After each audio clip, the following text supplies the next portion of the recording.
after a long time. Today we are looking at one of the most famous songs in the Middle Ages. A song that somehow managed to survive for over 800 years. In today's time, a highly controversial song that starts arguments in the YouTube comments section and makes people write questionable, radical political statements. Of course, many medieval market fans already know what kind of song I mean. The Palästinalied, or alrêst, lebe, werde. So today we're gonna talk about the composer and explain the history of the song, translate the melody, explain the meaning of it, and afterwards we're turning it into a cinematic medieval soundtrack. I'm sure Walther would approve. Probably.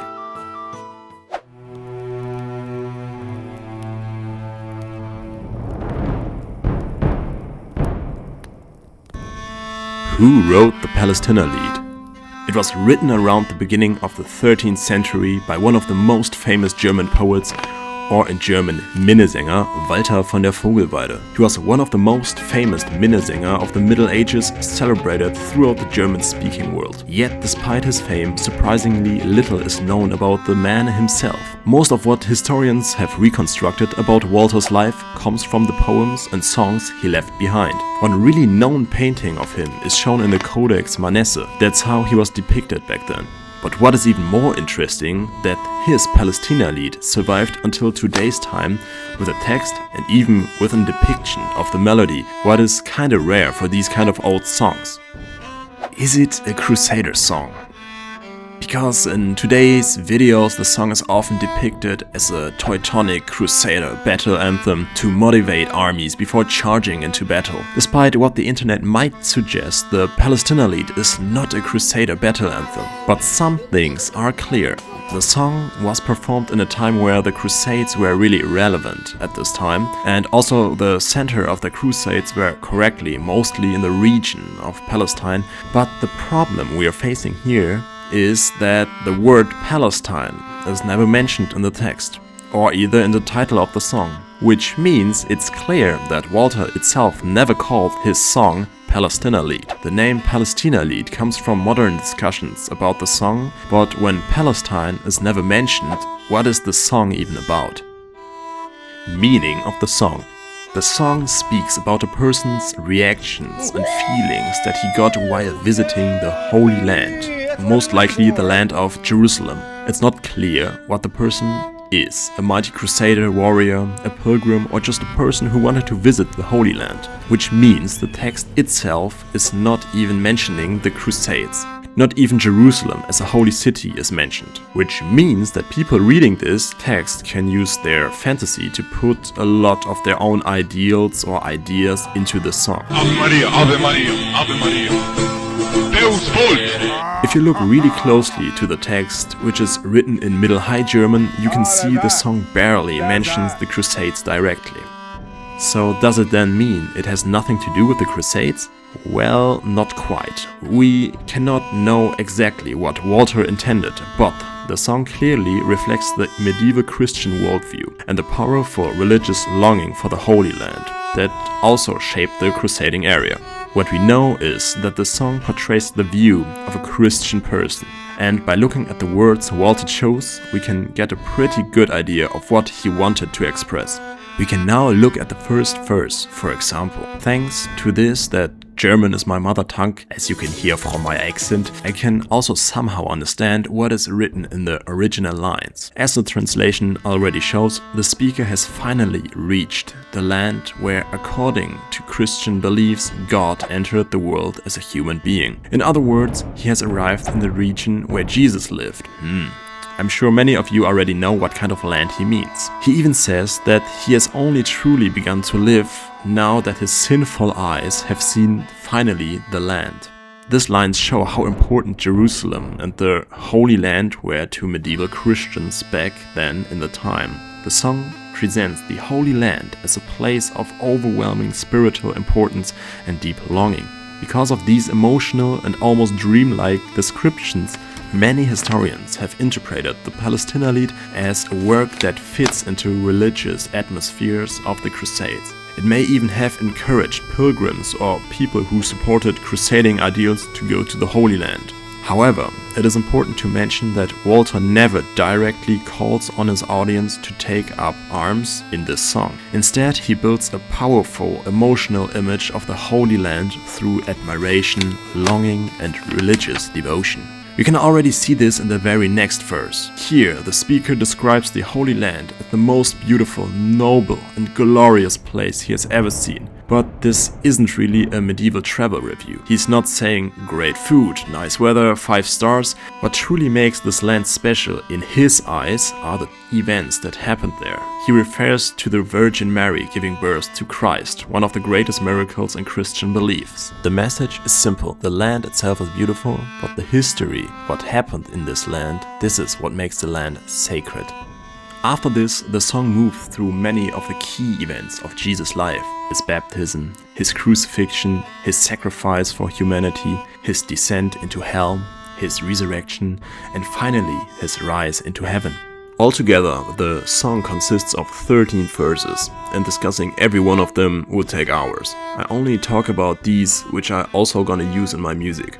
Most of them describe the miracles of Jesus in the Holy Land, and one verse even talks about that Jesus beats the devil harder than any earthly emperor ever could. But also in the same verse, it reflects a much darker aspect of Christian medieval thoughts. It portrays the Jews as grieving after witnessing Christ's resurrection despite having condemned and crucified him, which means that all the Jews were blamed for the death of Jesus. That escalated quickly. Today, this passage is understandably highly controversial.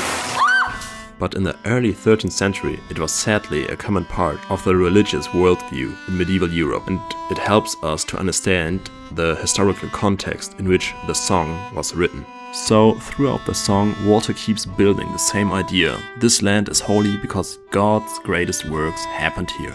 The final verse is probably the most interesting one.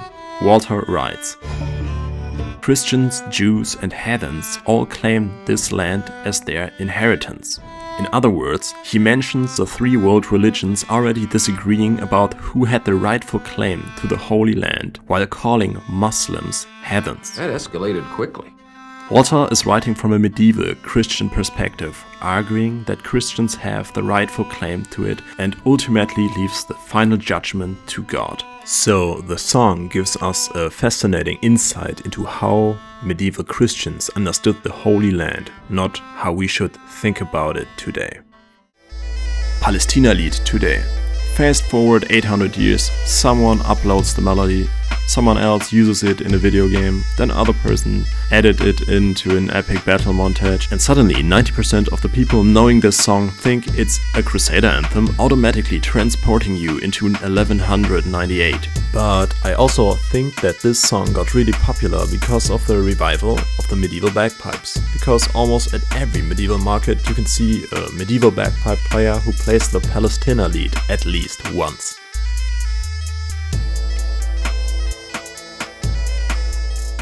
So we're gonna start now with the Palästinalied. This is my version of the Palästinalied, and it's a quite long version. Even though I only used like 4 verses from the whole song, and it's already like 7 minutes, even longer.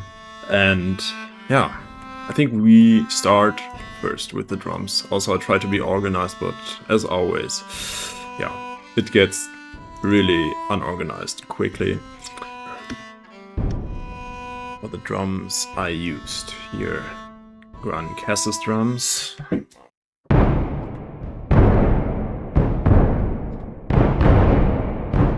Made them in a little bit epic manner.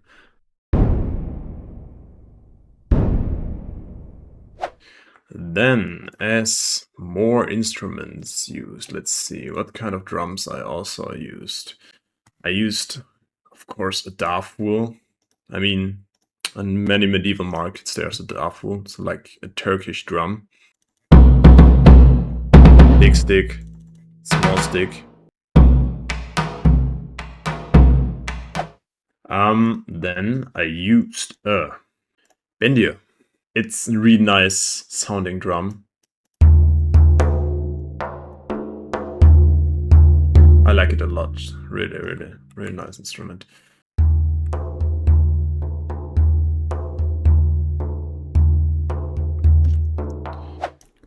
As next drum instrument, I used a daburka. It's like kind of for me it looks like an djembe, yeah, an Egyptian Arabic instrument, and for the Palästinalied I think it kind of fits, so I used this one.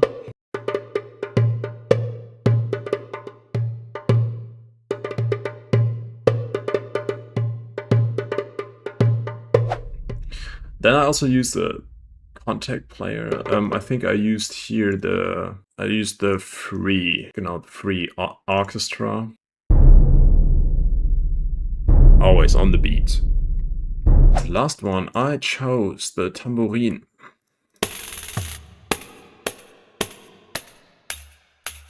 So together, this whole drum section sounds like this.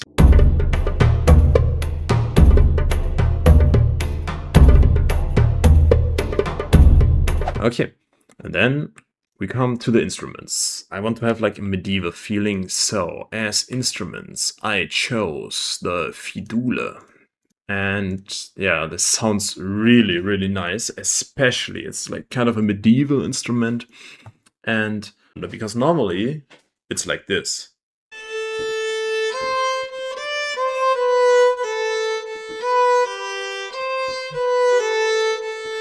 But when you turn on the drone volume, it sounds so much more epic.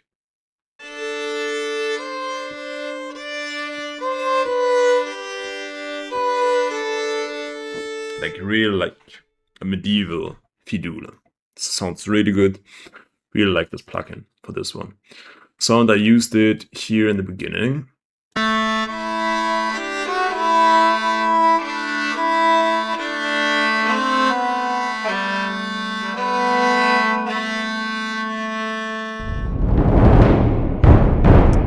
Sounds really medieval. I really like it. So in the next one, a bagpipe, but this one is my bagpipe. I choose to record it, and this one is the little one. Sounds really epic.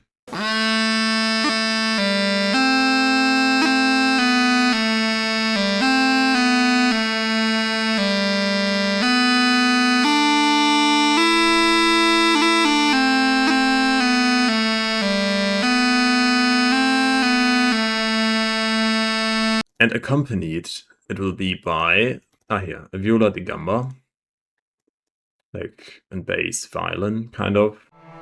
And I'm gonna use the A sound as a drone, because in medieval music you usually don't use chords, so you just use a bass drone. Even this was kind of modern for medieval music. And this drone accompanies the... Yes. Accompanies the bagpipe. And when this is done, it will go basically through the whole song. Just maybe some interruptions, done. I think I got psaltery. I got a psaltery.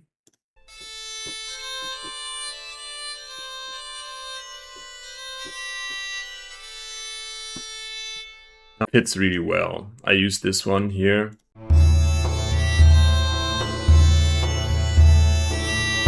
And as you can hear, there's also an Irish flute in there. Why Irish? Because it sounds together with the bagpipes really well. Now I also got the marktzak, and this marktzak is gonna play the whole main melody, of course.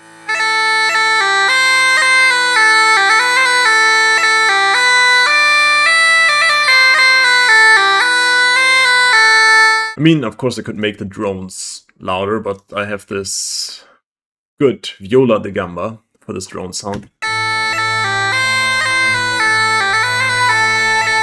Yeah, and together it sounds really epic. I really like it.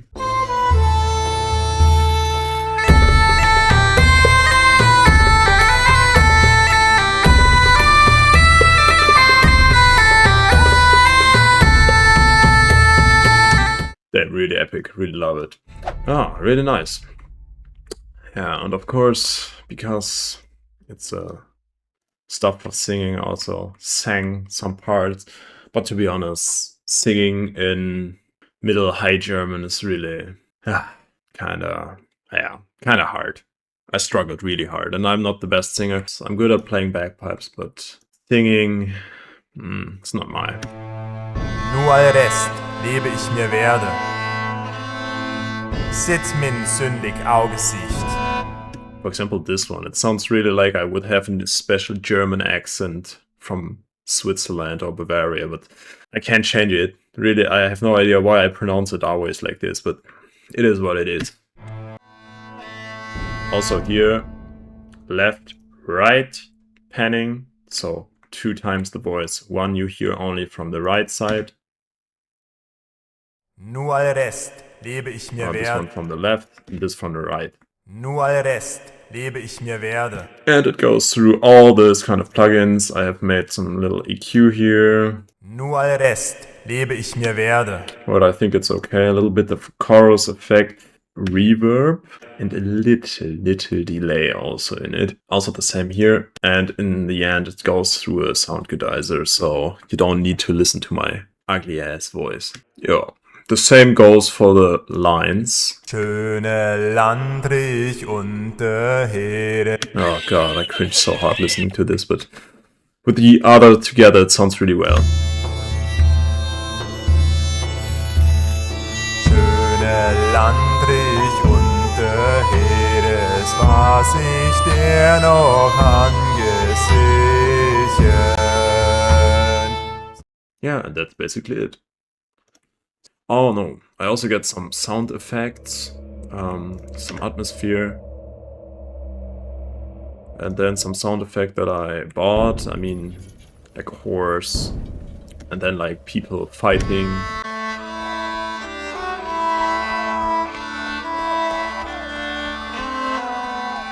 And like kind of a marketplace where people talking. And then the great Walther von der Vogelweide is coming and talking and making a little song for everyone to hear. Of course with no crusading intentions. So the whole song sounds like this.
Alrêst, lebe ich mir werde.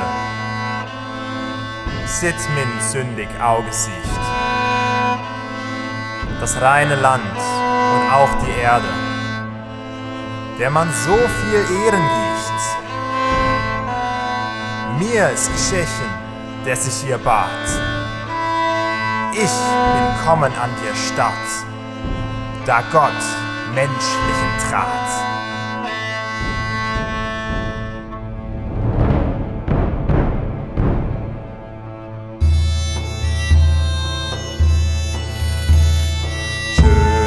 Landrich unter Heeres war sich der noch angesichert.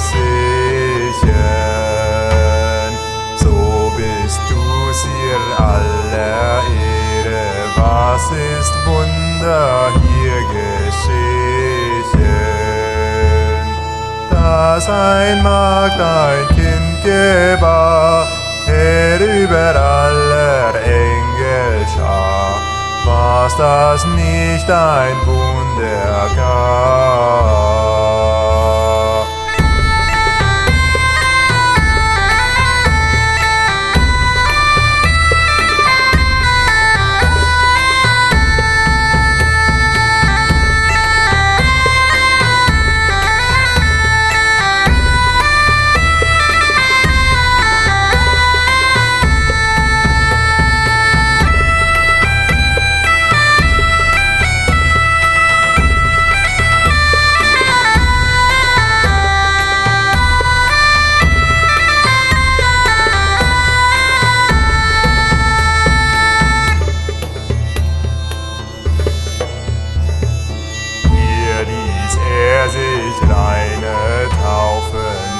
Der Menschen reines Je.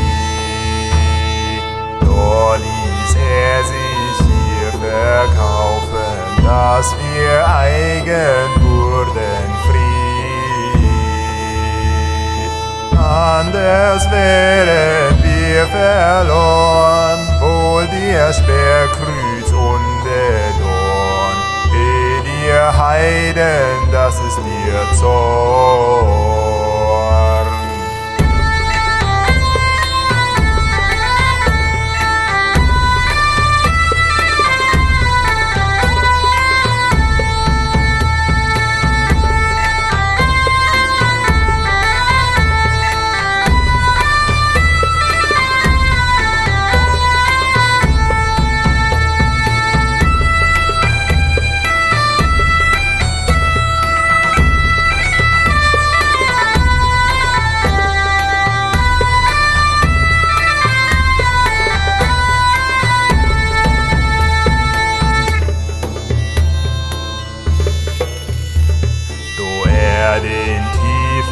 So geschande, dass mir Kaiser was gestreit.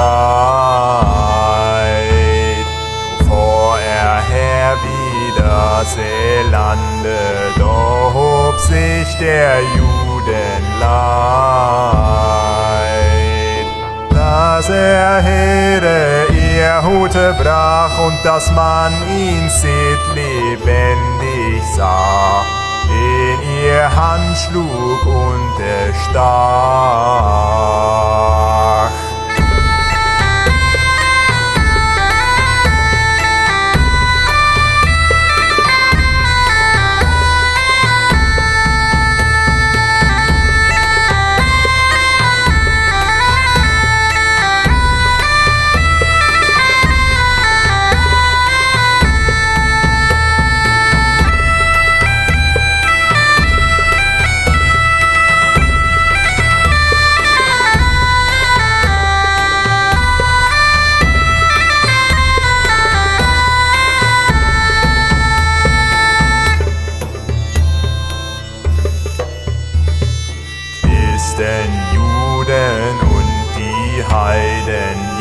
Dass dies ihr Erbe sie.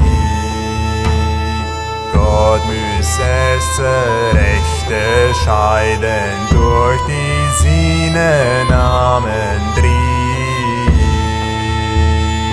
All die Welt, die stretet her, wir sind an der rechten Gär. Recht ist, dass er uns gewährt.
Yeah, this music is of course not historically accurate, and if you enjoyed this reconstruction, please leave a like and consider subscribing. Also let me know in the comments which medieval song I should revive next. And if you'd like to hear the full standalone music, check out the music video linked below. It will come in some days. Thanks for watching and see you in the next episode of Reviving Medieval Melodies.